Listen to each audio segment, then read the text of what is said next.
Now when it comes to the Kaaba, the main point that we try to communicate is the following. In Islam or in the Quran, God teaches that if all mankind and if all the jinn combine to sin and move away from God, then God doesn't lose one atom's worth of His kingdom. And if mankind and jinn combined to dedicate every second of their life to prayer and to worship of the one God, then God's kingdom doesn't gain one atom's worth as well. What does this philosophy teach you? It teaches you that God is not in need of you, or your practices, or your worships, or your prayers. You are in need of these practices and these worships. You are in need of God and not the other way around. If you can understand that philosophy, then you can appreciate prayers and what they are meant to do, which is basically enlighten you. So when dealing, for example, with the Kaaba, Muslims are required to go and perform Hajj one time in their life, and it's one of the 5 pillars of Islam. Growing up, most Muslims accept this, and most of them do it without questioning, and this is the essence of belief, and this is great.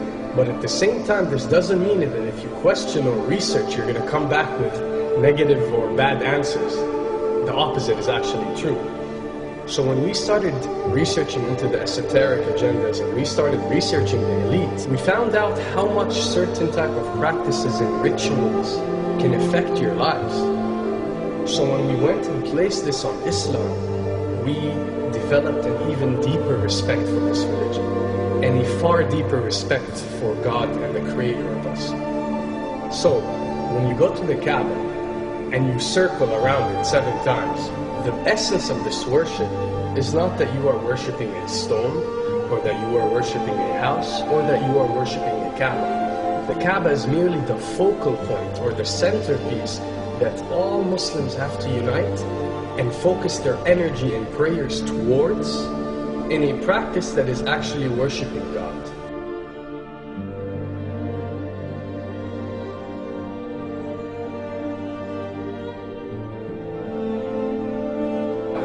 Now, going in circles counterclockwise does not break you away from time and space. But the fact that the energy of the Kaaba is the strongest energy on earth and it flows counterclockwise, by you flowing in correlation with this energy, you are uplifting yourself. You are reaching spiritual levels that you rarely do experience anywhere else on earth. And the fact that you got to do it 7 times, and we are taught that there are 7 skies or 7 samawat or 7 spiritual planes, then one can discover that each circle breaks you through a spiritual plane spiritually, so you can reach the ultimate state of wisdom and spirituality. Does this mean that only Muslims can reach this level? Does this mean that if you're not Muslim you give up or you reject this information? Not at all. In essence, any one of you, regardless of what your faith is, if you are dedicating your worship and your journey to the one and only Creator and not anything created, then you are on a righteous path.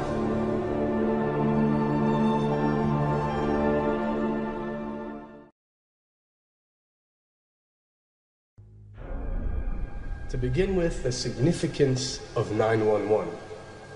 What you have to understand, and what we are trying to explain, is that when dealing with extra dimensions, or when dealing with beings from extra dimensions like jinn, for example, or when dealing with the Illuminati, or the elite, or people that follow a certain type of esoteric agendas, although me and you communicate through words and letters, they have chosen a different type of language. And this is a cross-boundary type of language. This is a language that goes across the boundaries, understood by all. And this is the language of numbers and shapes. And this is why whenever you do research about these groups, you'll find out that they practice something called sacred numerology and sacred geometry. What does this mean? It means that each number is given a meaning. Each shape is given a meaning. A meaning is communicated whenever a shape is presented or a number is presented by these specific groups. I'm not talking about random people or random groups. We're talking about specific groups that follow this type of agenda. When numbers are used, it signifies a certain type of meaning. When shapes are used, the same is followed. So, in their definition, in a numerological sense, 10 is the Alpha and the Omega, or the God. 11 is a step above God. 101 is a step above God. 911 or 911 is the skipping of God. It is the ultimate challenge. It is going from number 9, which has a specific meaning, to number 11 without going through 10. It's skipping God.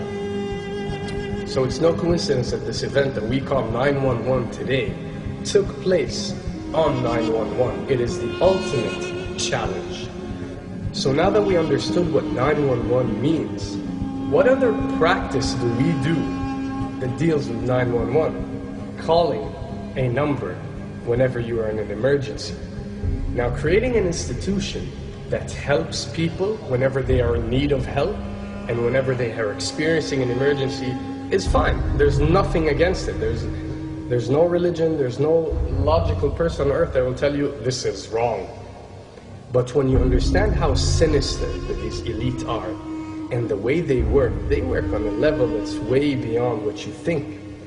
So the fact that when you're experiencing an emergency or when you are in need of help, you have to pick up a phone and dial 911, which is the ultimate numerological definition of skipping God, then you'll understand how these people work.